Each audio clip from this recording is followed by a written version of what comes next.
Ecclesiastes 3:12. Alam kong walang pinakamabuti sa tao kundi magpakaligaya at gawin ang pinakamabuti habang siya'y nabubuhay. Be and stay happy. Panginoon, salamat sa kasiyahan, kaligayahan na maaari mo ibigay sa amin. Turuan mo kami kung paano bubuksan ang aming isip at puso upang tanggapin itong dakilang handog na laging nakalaan at gusto mong ibigay sa amin. Kayo po ang mangaral, mangusap, magpagaling sa mga sakit ng aming isip at damdamin, at kayo po siya, Panginoon, ang maitaas sa aming kalagitnaan. Be our preacher, our teacher, and healer, Father. We seek you in the name of Jesus, your Son, our Lord, our Savior and friend. Be and stay happy. Happy ba kayo? Sana totoo, ha? And do you stay happy? O ang dali-daling mawala yung kaligayahan sa isang ihip ng hangin, tanggal agad. Psalm 63:1, You are my God, I worship you. O Diyos, ikaw ang aking Diyos na lagi kong hinahanap. Very interesting yung pagtagalog ng worship. Nagkaroon ng added meaning yung hinahanap. At dapat hinahanap-hanap ng tao ang pagsamba dahil napakaraking ligaya ang natatamasan ng taong sumasamba. Habang itinataas mo ang Panginoon, kasama kang natataas dahil lagi kang isinasama ng Panginoon. Pero pagka hindi mo pinapansin ng Panginoon, ini-ignore mo siya at siya ibinababa mo, kasama ka ring bababa. Kaya ang taong nagtataas ang pangalan ng Panginoon ay lumiligaya rin kasi hindi kanya iiwan habang itinataas mo siya. Be happy, worship the God revealed by Jesus. Bakit sinabi natin the God revealed by Jesus? Because there are many misrepresentations of God revealed by many false prophets, by many unkind teachers, unenlightened preachers. So, if you want to be happy, worship the God revealed by Jesus. Kasi meron nga worshipful, pero ang sinasamba hindi yung uri at anyo ng Panginoon ng ating Diyos sa langit na ipinakikilala ng Panginoong Hesus. Kaya ang pagsamba tuloy nagiging oppressive, nagiging restrictive, at nagiging dahilan ng marami pang mga lungkot at takot. Bakit yung imahe ng Ama na ipinapakilala ni Jesus ang dapat nating sambahin at makilala? Because Jesus is the true and faithful image of God. Walang iba nahihigit kay Jesus bilang pinakamalinaw na imahen pagpapakilala ng Ama sa langit. Colossians 1:15, si Kristo ang larawan ng Diyos na di nakikita. Ang Diyos ay di nakikita. Sa Old Testament, pag nakita mo ang Diyos, mamamatay ka. Pero ipinakita ni Jesus, nakikita na tuloy ang Diyos sa pamamagitan ni Jesus. A distorted image of God was presented by the Pharisees. And it continues to be presented by many teachers and preachers, a distorted image of God. Kaya pinagbabawal ng Diyos ang paggawa ng mga Diyos-Diyosan. Hindi lang ito mga rebultong kahoy o bato. Ito yung mga rebultong nasa loob ng isip ng tao. Yung kinakatahan ng isip natin na itsura, karakter ng Diyos na mali naman. So maraming imahen, hindi lang yung physical na pinanggigigilan ng mga Bible-based Christians. May mga imahen na nasa loob ng utak, doon nakaukit, na ang Diyos ay malupit, ang Diyos ay galit, ang Diyos ay ganito, ang Diyos ay nakakatakot, na mga imahen na itinuwid ng Diyos sa pagpapakilala niya sa kanyang sarili sa pamamagitan ni Jesus. Jeremiah 5:31, doon sa mga natuturo ng mga baluktot na aral tungkol sa Diyos, pawang kasinungalingan ang pahayag ng mga propeta, ang kanilang utos ang sinusunod ng mga pare. So nakikita niyo sa buhatan ng prophet at ng priests sa Israel. Sinasabi ni Jeremiah, kabalbalan ang itinuturo ng mga propeta, kaya kabalbalan din ang sinusunod at ipinasusunod naman ng mga pare sa mga tao. Kaya ipinadala si Jesus para ituwid ang mga kabalbalan na yan. Isaiah 29:13, sasabihin naman ni Yahweh, sa salita lamang malapit sa akin ang mga taong ito, at sa bibig lamang nila ako ay ginagalang.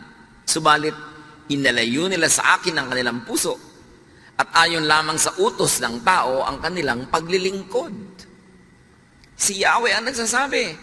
Yung mga religious activities sa mga tao na yan, di ko yan gusto. Kasi imbento lang nila ang pinagmumula ng mga kautosan na yan. Nakaka-oppress, nakakapagpalungkot, nakakabawas ng ligaya ng buhay, therefore, presenting or misrepresenting God. Mark 7:8, sabi ni Jesus, sa mga religious people of His time, binabaliwala ninyo ang utos ng Diyos at ang sinusunod ninyo yung mga tradisyon ng tao. Sa makatuwid, ang napakaraming katuruan sa lumang dipan, ginagawa ng mga Israelita, pinagpapakamatayan nilang sundin, sabi ni Jesus, tradisyon lang yan ng tao. At kasama doon ang lahat ng itinuwid niya. 10 walang gagawa pag Sabat, bawal ang kumain nito't ganun, ang mga babae, bawal sa ministry, etc., etc. Sabi niya ganyan, gawa lang yan ng tao. Kaya itinuwid niya. Worshipping God as presented, as represented by Jesus, gives salvation, acceptance, not rejection, peace, not trouble, rest, which all amount to happiness. Pag sumamba ka sa Diyos, Diyos na ipinakikilala ni Jesus, ang bunga sa buhay mo noon, happiness. Gaan, hindi bigat. Laya, hindi tanikala, hindi kulungan. But worshiping the distorted image of God, misrepresented by many religious teachings, gives judgment, stress, and fatigue. Kaya maraming mga tao habang nagiging mas religyoso, mas napapagod, mas sumasama ang ugali, mas lumulungkot, mas nagigilty. Pagka ang inuna mo ay mga kautusan, mga tradisyon, mga conservatism, hindi ka liligaya. Galatians 3:10-11, ang lahat ng nagtitiwala sa pagsunod sa kautusan ay nasa ilalim ng isang sumpa. So, sunod ka ng sunod sa kautosan dahil doon ka naghahanap ng ligaya, doon ka naghahanap ng kaligtasan. Sabi gano'n, daig mo pa ang isinumpa, daig mo pa ang nakulam, daig mo pa ang nagkaroon ng parusang buhat-buhat mo. Sapagkat nasusulat, sumpain ang hindi sumusunod sa lahat ng nakasulat sa aklat ng kautosan. So pagka ikaw'y nagpailalim sa kautosan, dapat sundin mo lahat. Kasi pag meron kang hindi nasunod, sinusumpa ka.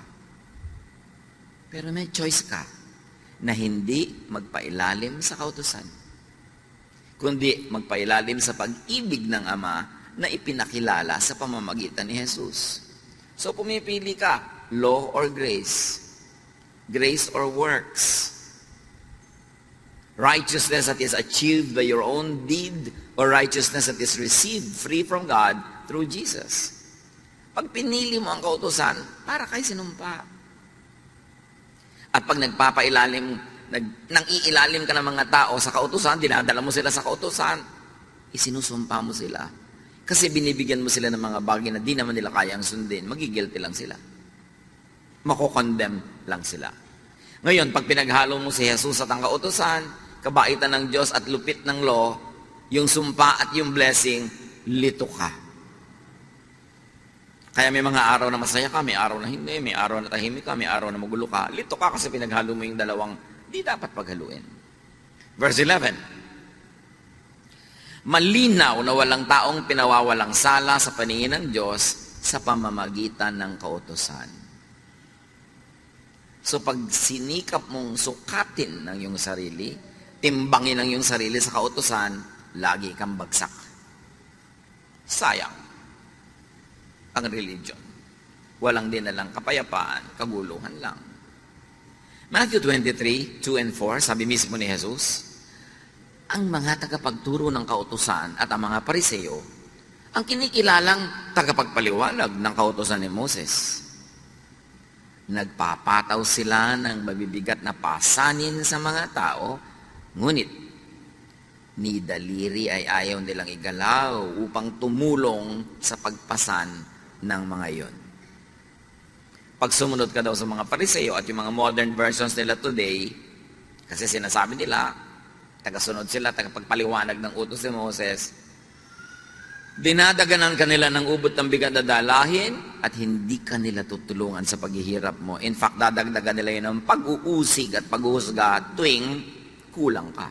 Lagi ka namang kulang. So, lagi kang pagod. So, be happy. Worship God as represented. As presented by Jesus. Anong Diyos ba yung ipinakilala ni Jesus? Ba't siya ipinadala? Para ituwid na mali. Itama ang liko. Liwanagan na madilim. Ipakilala ang Ama sa tamang paraan. Napakahalagang makilala ang Ama sa pamamagitan ng anak. Because He is the image of the invisible God. So stay happy. Keep worshiping. Pwede ka namang magdasal sa bahay eh. Pwede ka namang magbasa ng Biblia sa bahay. Pero bakit pa magpapagod ka? Tatawid ng ulan o alikabok, init o lamig? Because there is happiness in corporate worship. Pagka mga anak ng Diyos ay nagsasama-sama para magpuri, magpasalamat, bumababa ang luwalhati ng Diyos in a very special way. So defend and protect your worship from the thief. May magnanakaw eh. Ninanakaw yung worship. In fact, dumating ka na nga sa worship place, hindi ka pa rin maka-worship kasi nainis ka, nanakawan ka na naman. Kasi naghanap ka ng mali, nanakawan ka na naman. O nagpapaabala ka sa text and text sa'yo na wala na makatuturan habang nag-worship ka, nanakawan ka nun. Kaya textan mo, hoy, magnanakaw, tumigil ka. Ninanakawan mo ka ng worship time ko eh. Diba? Yung mga dumadapo sa isip mo na kung ano-anong mga guni-guni, mga alalahanin, dinanakawan ka. Nandiyan ka na nga, nanakawan ka pa rin. Sayang naman. Buti pa, hindi ka na dumating, pa hindi ka nagastos ng pamasahe, oras. Yung pala, nananakawan ka rin eh. Kaya dapat ipaglaban yan. John 10:10, dumarating nga magnanakaw para lang magnakaw. Pumatay at manira. Naparito ako upang ang mga tupa ay magkaroon ng buhay na masaganang lubos. At yun ang gusto ng Panginoong Diyos, ang Ama sa langit, na ibibigay ni Jesus sa atin, kalinawan ng isip para tayo lumigaya sa buhay. At isa doon, maunawa natin yung ligaya, ma-enjoy natin yung ligaya ng pagsamba. There is happiness in worship. Marami sa mga nade-depress, isa sa mga nangyayari sa buhay nilang unang-una, tumitigil silang mag-quiet time, manalangin, mag-devotion. Tapos tumitigil sila ng mag-Bible reading, tumitigil sila mag-pray, at tumitigil silang sumali sa family, group, corporate worship. Kaya palala ng palala. Psalm 89:15, mapalad ang taong sa'yo'y sumasamba. Sa pagsamba nila inaawitan ka, at sa pag-ibig mo ay namumuhay sila. Kaya yung mga taong laging ayoko pong sumali ng choir, ayoko pong mag-Sunday school teacher, ayoko magkaroon ng ministry kasi madalas hindi ako nakaka-attend. Lalo kang sumali. At mas mahigpit yung leader mo ng pag-check ng attendance, pinandidilatan ka na halos maglaglag ang mata niya pag late ka, blessing yun sa'yo. Kasi nauobliga kang dumating. Kasi pag dumating ka na, ikaw na yung mabe-bless. Alam niyo yung pagdalo sa mga gawain ng Panginoon, yung minsan tinatamad ka, ayaw mo, meron kang negative feeling, habang papunta ka pa lang yun, kasi dinajablo ka eh.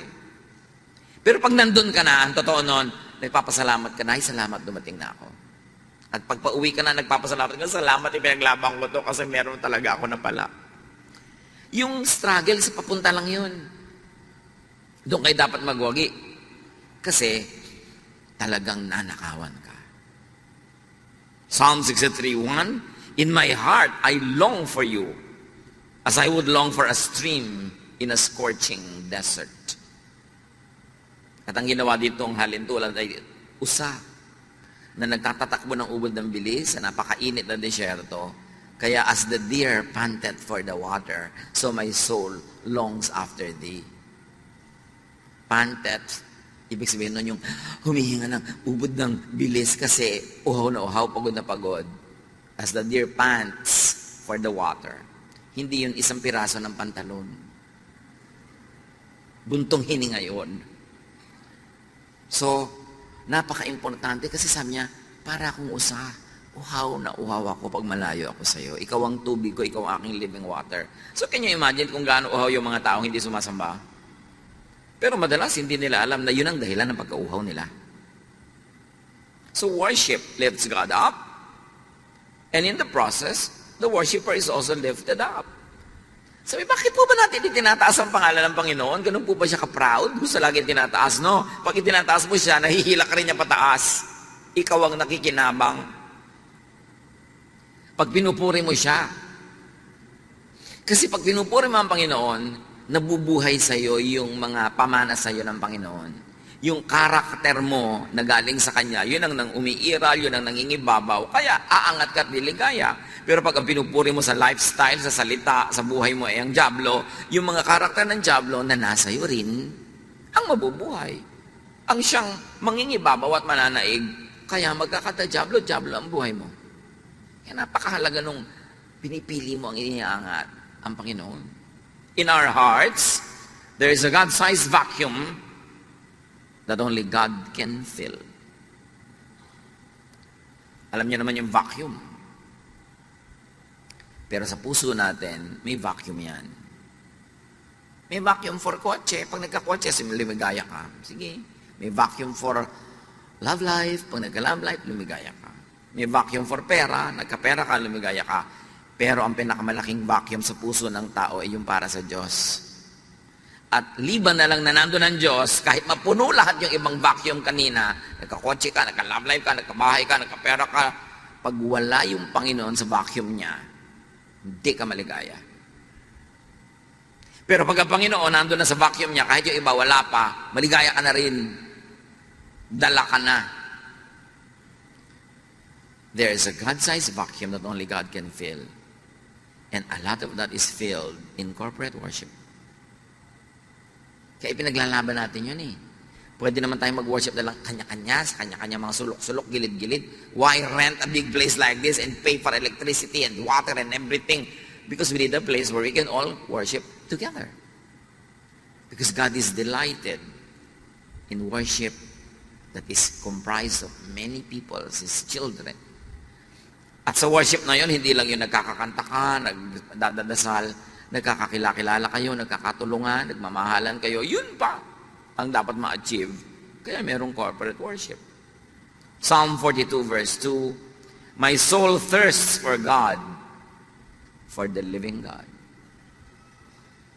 Kaya marami mga tao, depressed po ako, malungkot po ako. Ano mo, Diyos lang yan, ang kulang. Kailangan lagay mo siya at yung lahat iba susunod na. Although marami pang ibang pwedeng gawin para yung mga depression na yan ay matanggal, pero inuuna mo yung relasyon mo sa Diyos. Kaya tayo tinuturuan. Ba't ba tayo tinuturuan laging be thankful? May ibig mo sabihin, ang gulgulo na ng buhay ko, be thankful? Yes. Kasi pag inisip mo yung dapat mo ipagpasalamat at nagpasalamat ka, ang nabubuhay sa iyo yung espiritu ng pagpapasalamat, hindi yung pagrereklamo. At pag nabubuhay yung espiritu ng pagsasalamat, nagiging magnet yon para lahat ng magagandang bagay magdatingan sa buhay mo. Kaya ka tinuturuan to be thankful. Hindi ka para utuin. O hindi ka para mag-in denial na hindi naman ka masaya, pupuri ka. Hindi ka nga masaya, kaya magpuri ka at sasaya ka. Dalawa lang yan mga kapatid. Ang saya-saya mo, kaya ka nagpupuri sa Diyos. O ang lungkot-lungkot mo, kaya magpuri ka para ka sumaya. Pareho ang effect. So if you have enough reason to thank God, thank God. But if you have no reason, you think to thank God, all the more that you should thank God para mabukas ang isip mo na oo nga pala, maraming dapat ipagpasalamat. That's why you should count your blessings. Yung sumasamba, bakit ganun? Pagka hindi sumamba, parang kulang ang buhay. Kasi nakita na nila ang luwalhati ng Panginoon pag sumasamba sila. Psalm 63:2, I have seen your power and your glory in the place of worship. Or translated another way, also very correctly, grammatically, is when I worship. I see your power and your glory when I worship. And it is I, not we. Kasi personal. Pag sumasamba ka sa Panginoon, ikaw ang nakakadama. Nakikita mo Hindi ng mata yung kaluwalhatian ng Diyos. Nakikita ng spiritual eyes mo yun. That's why you are filled up. You are uplifted. That's why worship, although it might be demeaning, but we don't want to demean it, but worship is therapy. Kailangan ng tao sumasamba. Kailangan nga, kaya pag may kumakanta, dapat tama siya sa tono. Kasi sambang-samba ka na, tapos biglang, ay, half note. Diba? Ay, wala sa tono. Ay, lumipat ng key. Diba? Ay, lumundag ng 2 octave ang singer. Paano ka mabe-bless doon na aabala ka nung kakulangan niya ng preparasyon? Kaya dapat excellent eh. Hindi dahil para tayo ma-oppress, kundi para walang bara. Kasi pag hindi excellent ang gawa ng mga naggagumagawa, may bumabara. Kaya duty mo na gandahan yan eh. Para hindi ka maging issue. Yung singer ka, kakanta ka para sa Panginoon, tapos ang suot mo para kang payaso. Naabala yung mata namin. Di ba? Iniisip namin, saan kaya siya galing na karnabal? Kaya dapat yung simple, yung hindi tumatawag ng pansin sa sarili. Kasi ikaw lang napansin namin, hindi na Diyos. Kaya nga pinag-uniform yung mga choir para magkakamukha, hindi yung pagandahan ng damit, pakintaman. Kaya, nakakaabala yung mga ganung bagay. Pati mga katabi. Yung may kasama kang bata, ang likot-likot, hindi na naka-worship yung katabi mo. Nakaganon lang yan, pero gusto niya lumutakin yung mukha ng bata na yan. Ipokrita lang siya, kaya hindi niya sinasapak ang anak mo. Pero ang totoo, yung anino niya, sabi niya sa anak mo, pak, pak, pak, pak. Lahat ng tumatawa, totoo. Hindi talaga nakaka-bless yung may malikot. Tapos may katabi ka, text ng text, uy, nasa worship ako. Hindi nakaka-bless yun. Diba? So dapat blessing ka sa kapwa mo nagwa-worship. Kasi ipinaglaban niyang makarating dyan, tapos ikaw ang jablita sa buhay niya. Yung pagtingin niya sa'yo, nakapatong pala sa batok mo si Satanas. Para buisitin siya. So, dapat blessing tayo sa isa't isa. Yung bang, talaga, may mga palakpak pa yan. Yung bang, pwede ka namang umusod-usod para yung dumadating, makaupo na agad, hindi yung 5 tao na yung natapakan niya bago siya makarating sa silya doon sa loob. Yung be a blessing. Diba? Kailan isip, paano kaya ako magiging hindi abala sa kapwa ako sumasamba? Nagko-concentrate siya, dadaan ako, mamaya na lang. Pwede ko pa namang hindi gawin yung gusto kong gawin ngayon eh. Para hindi ako makaabala sa kapwa. Because when we are at worship, God is in His holy temple. And that temple is not a building. The temple is our heart. At dapat hindi yun nagugulo. Psalm 63:3, your love means more than life to me. And I praise you. Yun, Panginoon, ang mahalaga sa akin, yung pagmamahal niyo. At pag worship ako, nagpe-pray ako, nagpapasalamat ako, lalong lumilinaw sa akin na mahal niyo nga ako. At habang lumilinaw yun, nagiging positive ang pananaw ko sa buhay, lalo namang dumadating sa akin ng mga positive things. So value God's love as life, as more than life. And you celebrate God's love at worship. And remember, ang topic natin is how to be happy. And we focus on one very powerful way to be happy. Be worshipful. Stay happy. Psalm 63, 4-5. As long as I live, I will pray to you. I will sing joyful praises and be filled with excitement like a guest at a banquet. Masaya. So dapat iniiwan sa labas ang lahat ng mga cares, mga worries. Pupunta ka ba lang sa worship, itapon mo na yung mga nagpapaalala sa'yo, gumugulo sa'yo, para nakalagay ka sa tamang lugar. Put yourself in a path of blessing. At hindi lang, sasama-sama tayo, may individual and personal worship pa. Psalm 63:6, I think about you before I go to sleep. And my thoughts turn to you during the night. Sabi mo, siguro, wala pang Netflix noon. Kaya niya nagagawa yan. Kaya may Netflix, kaya wala. Kaya may YouTube, kaya wala. Dapat i-reserve niyo sa Panginoon ang last 30 minutes of your waking hours. Kung matutulog ka ng 9:30, dapat 9 o'clock, wala nang ibang bagay. Sa Panginoon ka na nakikipag-usap, nakikipagniig. Huwag mong punuin ang lahat ng oras mo ng lahat ng pagod, panood, isip, text, computer, kasi walang natitira sa Diyos. Sabi niya, I think about you before I go to sleep. Can you imagine that? Kung ganong lalim at sarap ng tulog ang mangyayaring bunga niyan. My thoughts turn to you during the night. So think of God before going to sleep, and think of God in your sleep. Kasi ang natutulog lang naman katawan, yung isip gising pa, nananaginip pa ngayon, di ba? Kung ano pa pinag-iisip ng isip. At kung kayo merong problemang hindi nyo alam ang solusyon, may tanong na hindi nyo alam ang sagot, may pasya kayo na hindi nyo mapagpasyahan, bago kayo matulog, sabi nyo, Lord, ibigay niyo po sa akin habang tulog ako para paggising ko nandun na. It works. But you have to think of God before you go to sleep. You have to dedicate your sleep to God. Psalm 63, 7-8. You have helped me, and I sing happy songs in the shadow of your wings. I stay close to you, and your powerful arm supports me. Deep happiness, joy is in dwelling in the house of the Lord. And that house is not always a physical house. Most importantly, it is your mind. Make your mind, make your thought the habitation of the divine. Gawin natin ang ating isip na tahanan ng Diyos, hindi tahanan ng kung sino-sino. Joy is in being in a state of spiritual oneness with God and God's family. Kaya nagtuturo ng forgiveness.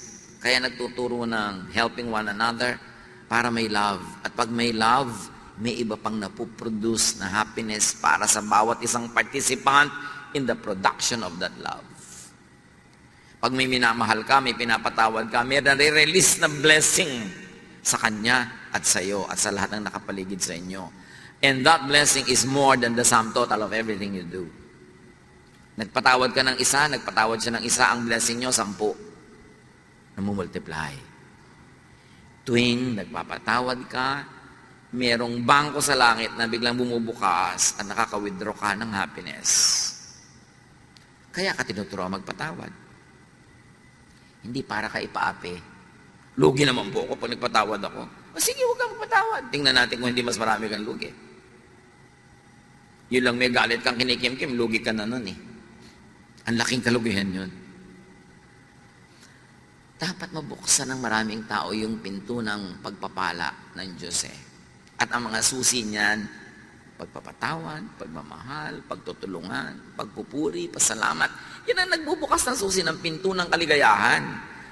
Hindi yan itinuro ng walang dahilan.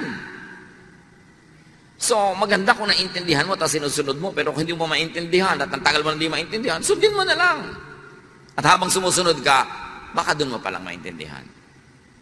Because while at worship, at hindi lang yun yung formal program ng worship, yung paggawa ng mga bagay na nakakalugod sa Diyos, worship yun.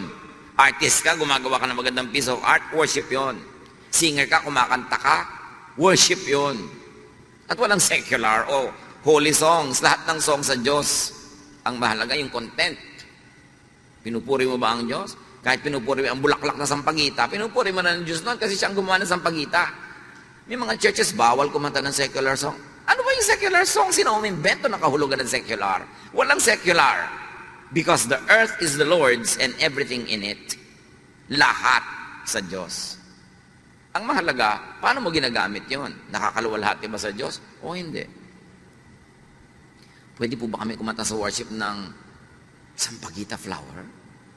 Pwede, basta ipaliwanag mong sa pagpuri mo sa sampagita, ang pinupuri mo ay nag-create ng sampagita. Aamoy-amoy ka pa din, papasalamat ka sa Panginoon sa scent ng sampagita. Kaya lang baka naman mamaya yung kanta mo na to sa talong, okra, bahay kubo na yun. So, why not? Pero huwag naman laging puro ganun dahil hindi naman malinaw lagi yung mensahe nun eh. Pero why not? For variety. Basta God glorifying. Napakahalaga na makita mo na you can worship God through anything and everything you do. Kung ikaw ay nanay, wala kayong kabudget-budget, ang ulam nyo lang kamatis at saka tuyo. Basta mo nalang ibinatukal doon sa kaprasong plastic na plato yung kamatis at tuyo. Pwede mo nang arrange na maganda, hiniwa-hiwa mo yung kamatis, konting smiley pa. Worship yon. You're worshiping God by glorifying Him na kahit kamatis at tuyo yon. Ang ganda ng presentation because God is God of beauty. And then liligaya ka pag ganun. Psalm 23:6. Surely your goodness and love will follow me all the days of my life, and I will dwell in the house of the Lord forever. Again, it's not a physical house. Pag yung goodness mo, yung love mo, nakikita sa buhay ko at ginagawa ko araw-araw, daig ko pa ang nasa templo araw-araw. Because my life and my lifestyle becomes your temple. Therefore, with anything and everything I do, I worship. I celebrate life. I live thankfully and gratefully. Psalm 84, 1-4, how lovely is your dwelling place, Lord Almighty. My soul yearns, even faints for the courts of the Lord. My heart and my flesh cry out for the living God. And up to a point, pwede natin yung i-apply sa places. Gusto ko pong mapunta sa bulwagan ng Panginoon. Nakaka-worship ako, may fellowship pa, masaya, nakakagaan. At yung bulwagan na pwede rin nasa puso mo lamang. Even the sparrow has found a home, and the swallow a nest for herself, where she may have her young, a place near your altar. Lord Almighty, my King, and my God. So kahit daw mga ibon-ibon, natutuwa na pumunta sa mga templo, di ba? Yung mga places of worship, lalo matataas, tinitira ng mga ibon. So it's a kind of metaphor na kahit mga ibang mga nilalang ng Diyos, gusto lagi nilang nasa malapit sa templo. Again, the temple should go beyond the physical meaning, but go to the spiritual meaning. I like to be near you, to behold your beauty, to sing of you, about you, and to you. Blessed are those who dwell in your house. They are ever praising you. So happiness actually is really emotion. And emotion is nothing but brain and blood chemistry. So pwede natin na ayusin ang ating blood and brain chemistry para mag-create ng emotion that is happy. Yan ang ginagawa ng mga maraming therapists. Yung pinapaamoy ka na mabango, pinapakita ka na magandang view, pinapaninig ka ng mga tunog-tunog ng ulan. Because when your brain is induced to be happy, the brain commands the blood to change its chemistry, and you become happy. Because happiness, like all emotions, is chemistry. Kaya may mga negative chemistry na nakaka-deceive, yung mga yung higop ng higop at amoy ng rugby, hindi nagugutom. Kasi niloloko sila ng utak nila, nabusog sila. Kaya yung mga nagtetake ng mga ibang drugs, kahit 3 araw na gising, kasi niloloko sila ng drug na hindi sila inaantok. May negative effect, pero may positive effect ang ganyan mga bagay. So be and stay happy. Think thoughts that make you happy. When you think happy, your brain is happy, your brain commands your blood and your whole body to be happy. But when you think sadness, when you think horror, when you think fear, your brain commands every part of your body to produce fear, anxiety, worry. So it's all a thought. Masaya kayo, masaya, kumakain, ang ligaligaya, bigla niyong nakaalala yung asawa niyong malayo na biglang baka siya nangangalo niya. Diba, bigla mag-iinit ang mga paligid ng tenga mo, maiiba ang tibok ng iyong puso, magagalit ka na, mawalan ka ng gana, mahirap lumulon, dahil lang yan sa naisip mo. Actually, wala ka pa nakita. Kasi ang iniisip mo, nagiging ganun ka. Can you imagine kung paano tinotorture ng mga taong selosa ang sarili nila? Ng mga taong mainggitin, mga taong magagalitin, mga taong mapaghanap ng mali, tinotorture nyo ang inyong sarili. Kasi kung anong isipin ninyo, yun ang iuutos ng utak nyo sa lahat ng bahagi ng inyong katawan na sundin. That's why you can think yourself into happiness. You can think yourself into sadness. That's why it's very, very important to be in command of your mind, of your brain. If you think happy thoughts, you'll be happy. Kaya sabi sa Philippians 4:8, what is praiseworthy, think of it. Yeah. Whatever is pure, whatever is godly, whatever is beautiful, whatever is praiseworthy, think about such things. May nagpadala sa'yo ng pagkain, hindi masarap, iisipin pa, iniinis niya ako. Pinapadala niya ako ng matabang na sinigang. So ano mangyayari sa'yo? Di negative ka, lulungkot ka, magagalit ka. Pero inisip ko, wow, kahit walang lasa, at least naalala ako. Gawin ko ng fertilizer. Oh, di ang saya mo, nasa pag-iisip mo lang yan eh. You are what you think. You are how you think. So, can you imagine when you are angry or jealous or discontented, nilalason mo ang iyong katawan. Kasi lahat ng negative thoughts, nagre-release ng toxins in your blood. So, nilalason mo ang iyong sarili. Kaya tayo inuutosang, magpatawad ka na. Kalimutan mo na yan. Hindi ko pumalimutan. O sige, talaga namang may brain ka kasi, so hindi mo malimutan kasi may memory ka. Pero magpatawad ka na rin. I cannot forget po. Sige, forget na forgetting. Just forgive. Think of God. Yan ang pampasaya. Pero kung iniisip mo, Diyos ko, malapit na yata second coming. Judgment day na, end of the world. Di negative na naman ang naisip mo. Huwag mo pag-iisipin yan. Problema yan ng Diyos. Sabi nga ni Jesus, ako nga, hindi ko alam kung kailan. Buti ka pa, alam mo. Di ba, nadaig mo pa ako, alam mo yung date. Tapos pag hindi nangyari, may mga kung ano-ano kang palusot. Ay, may blah, blah, blah, blah. Ang isa lang ang ibig sabihin, mali ang prediction mo. And if what a prophet says does not come to pass, he is a false prophet. Ang dami na. Naglagay ng mga petsa, oras, so hindi natuloy. Kasi marami pa kayong kasalanan, binibigyan pa kayo ng God ng second chance. Palusot. Palusot yung mga nagbibigay ng mga date-date tapos hindi naman natutuloy. Yung iniisip yan. The idea of and about God should be happy, not sad. Restful, not burdensome. Assuring and peaceful, not fearsome.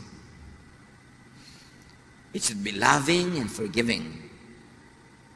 Not hateful, not vindictive, and definitely not judgmental. Huwag kayong kakampi sa isang political party, sa isang bansa, sa isang lahi, sa isang relihiyon, kahit malupit sila sa iba, in the name of God, bola yun. God will not want you to have any part in any violence, unkindness, in anything that robs people of happiness or dignity. Tapos done in the name of God, dapat matalino na tayo by now. Minamanipulate tayo ng mga ganyan. So, you want to be happy, think of the God presented and represented by Jesus. And then, do activities that make you happy. May mga iniisip, may mga ginagawa, physical. Kasi happy feelings create happy activities. Di ba pag happy ka, yung feeling mo, gumagawa ka ng happy activity. Halimbawa, ang saya mo, magluluto ka ng special para sa pamilya mo. Pero kung wala kang happy feelings, walang happy activities, baligtarin mo. Wala kang happy feelings, gumawa ka ng happy activities na magke-create ng happy feelings. It works both sides of the equation. Happy feelings can create happy events, but happy activities can create the happy feeling. So kung wala ka ng happy feeling, gumawa ka ng happy activity. That's under your control. You can do that. And then, maiiba, mare-reverse, sasaya ka at ang iba. You cannot always control what you could do, your physical situation, but you can direct your thought. Si Paul and Silas, sa paggawa ng mabuti, sa pamamalitan ng tungkol kay Jesus, nakulong. Di lang nakakulong, dinala pa sa malalim na dungeon, di lang yon, itinali pa ng mga kadena at bakal ang kanilang mga paa at kamay sa pader. Hindi ka makakamot, biruin mo yun, hirap nun. Pag may kumate, tinuka ka ng lamok, whatever, nauuhaw ka, gusto mo punta sa toilet, di mo magawa. Dapat magreklamo ka na sa Diyos, Lord, I serve you. Bakit ako nandito? But Paul and Silas sang hymns. Because you can choose. Whatever it is that you are going through, you can choose to complain or to be thankful, to be negative or to be positive.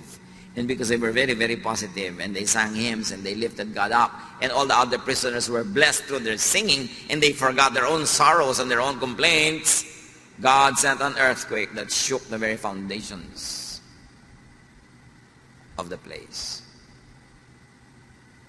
Dahil sa pagpuri. Induce desired thoughts and emotions in your brain. Kumbinsihin mo yung isip mo, akayin mo yung isip mo na magpakasaya. At aakayin niya ang lahat ng bahagi ng iyong katawan na sumunod. Romans 12:2, be changed by the renewing of your mind. And if I may extend that, change your situation outside of you by changing the thoughts inside your mind. Because it is the thought that is the habitation of God. And it is through thought that the power of God can be made real in our lives. Yan ang dapat natin i-develop, yung mas transcendental, yung mas invisible aspects of the faith, which is really mental discipline. Create happiness in your heart and your mind. At pwede ka nun, either masaya ka, so kumakanta ka, or malungkot ka, kumanta ka para ka sumaya. Pero huwag naman ang kakantahin mo yung tuwing lulubog ang araw. May umabot pa sa inyo sa kanta na yan. Nakakalungkot ang mga kanta, nalulungkot ka na nga. Dapat ibahin mo, baliktarin mo. So let and make sensations of sound. Alam niyo, lahat ng buhay may tunog. Yung tinetest ka dito ng takbo ng ugat sa iyong leeg, pag pinakinggan mo yung machine, gumaganyan-ganyan, yung pala hindi mo nadidinig, pero through a machine, dinig. Because lahat ng life may sound. Kaya, punuin mo ng sound ang buhay mo, music, para ka sumaya. Or sight. Tulad nun, pag nakikita na yung temple, lumiligaya sila, or whatever the equivalent is in your life.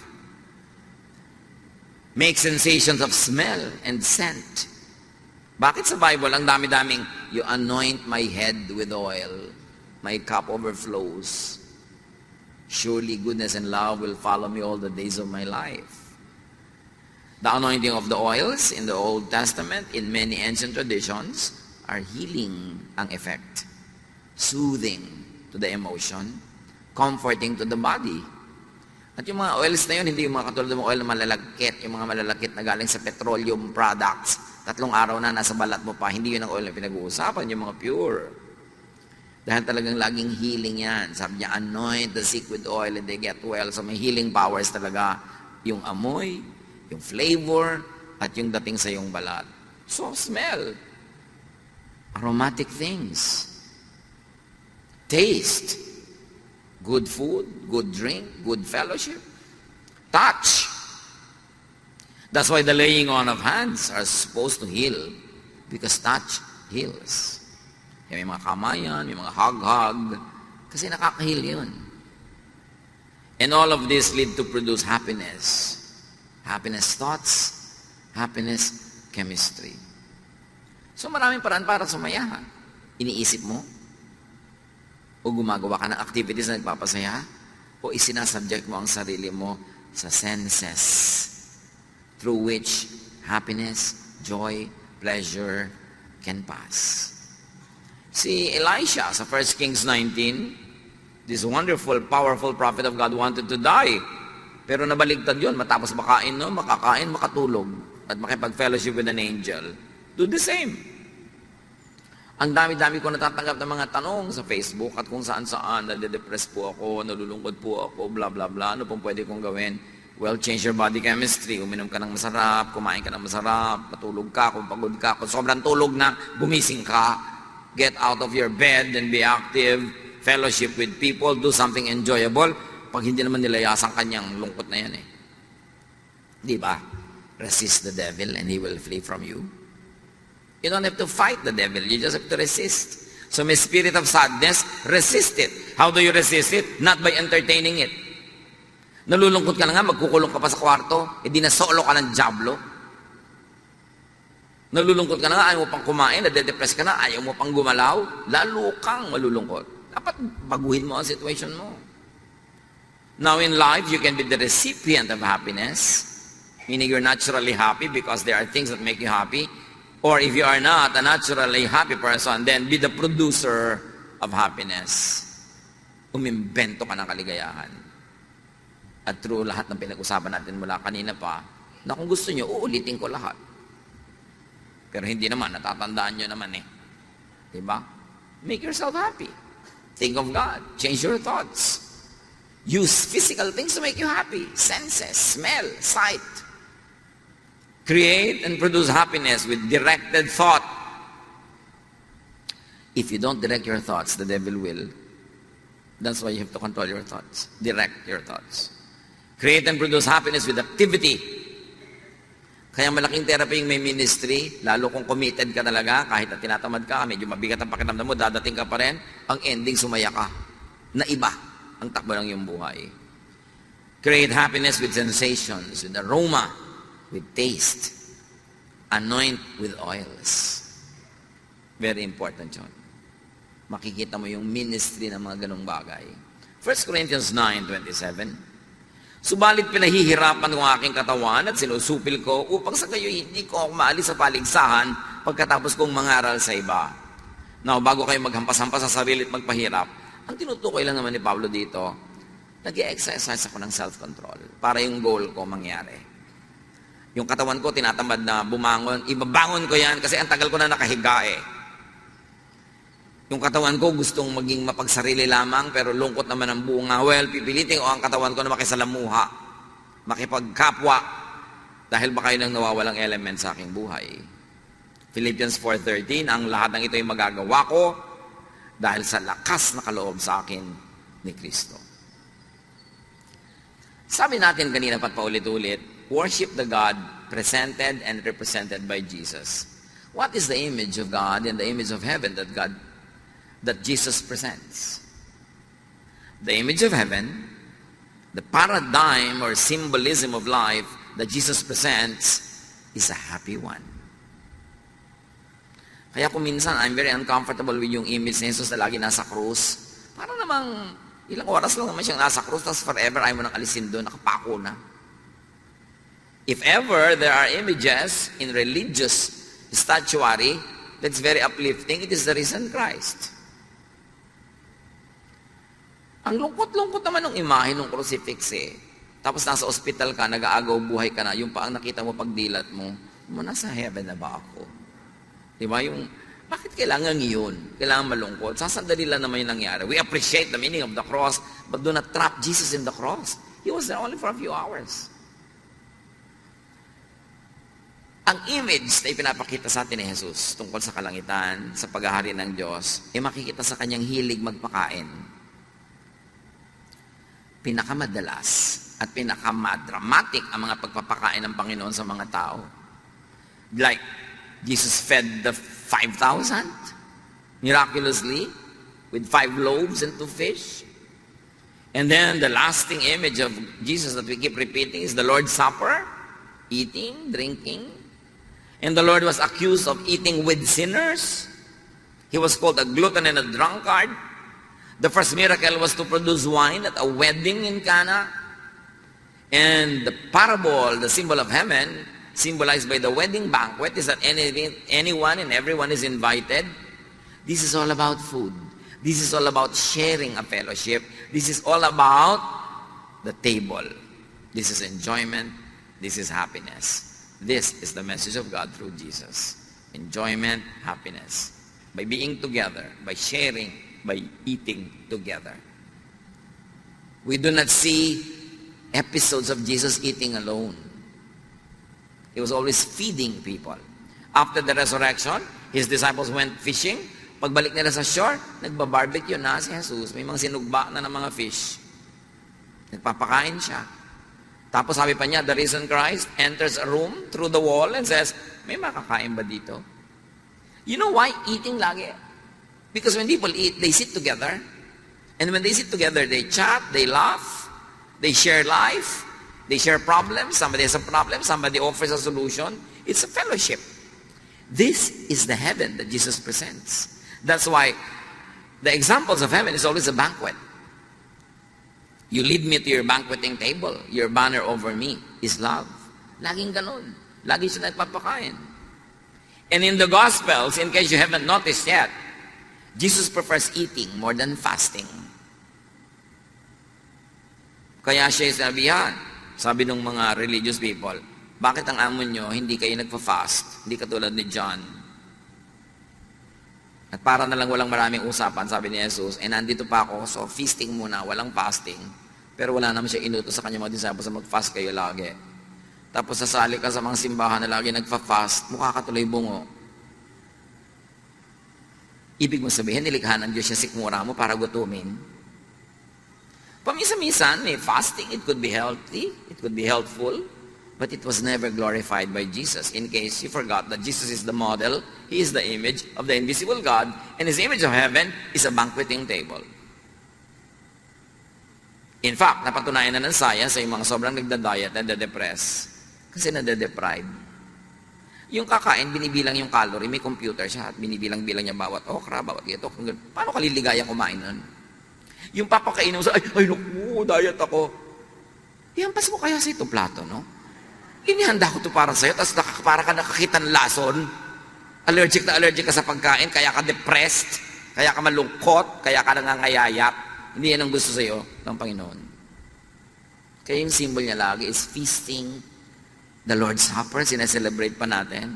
Hindi Lord's Supper as in F-A. P. So nakita natin na kaisa-isang beses na ipinakita si Jesus na nag-fast dahil lang kasi walang pagkain sa desert. Di ba? Pag-ahod niya doon sa baptism, dinala na siya ng Espiritu, wala naman siyang baon. Hindi naman niya sinabing, magfa-fast ako ng 40 days. Nagkataon na inaabot ng 40 days, wala naman siyang baon. Pero hindi naman niya sinadya. Tapos yung iba ginagaya si Jesus, nagpapas ng 40 days, pag na-hospital, Lord, why po? Sumusunod naman ako sa inyo. Sino may sabi sa inyo, gayahin mo ako? Wala lang akong baon nun. Bakit gino-glorify ang ganyang mga bagay? So, He eats with people most of the time. Why? To show that God is in fellowship with the people in an open table. Open, ha? Everybody is welcome. Babae, lalaki, makasalanan, hindi makasalanan, tax collector, sinner, Hebrew, Greek, whatever, welcome, open table. Ibig sabihin, kalimutan nyo na yung mga division na yan para tayo sumaya. Mga exclusive nyo na yan na pampalungkot. Fasting is individual and could be unhappy, while group dining is communal and usually happy. So yun ang model ni Jesus. Gaano natin siya kakilala? Kaya nga ang mahalaga yung the God presented by Jesus, not by the Pharisees. So be happy and stay happy. It's a primary duty of life. Let happiness come to you, or you create it if it takes long to come. And then make others happy. Kung may mission ka sa buhay na mahirap i-define, padaliin mo, make others happy. At pati ikaw, sasaya pag nagpapasaya ka. Allow others to be happy. Don't be a killjoy. Let others be happy. Because you keep happiness when you give it away. In deep spirituality, you keep what you give away. And you lose what you selflessly keep for yourself. Ama namin, salamat sa kaligayahan. At salamat dahil ibinibigay niyo sa amin ng mga susi sa kaligayahan. Paglinawin niyo po ang aming isip. Parang kami nagigilty pag masaya. Kasi gusto niyo masaya kami. At sariwain niyo sa amin, pabalik-balikan ang aming isip ang mga paraan upang mapasaya ang sarili. Dahil pag masaya kami, masaya kayo, at masaya rin yung iba sa aming paligid. But when we are miserable, we make everyone else around us miserable as well. Teach us, Father, na huwag kaming maging matigas ang ulo. Today, when we hear your word, teach us not to harden our hearts as in the rebellion of Israel against you. Teach us. Magbulay-bulay tayo sa mandali and make it a mission to make someone happy.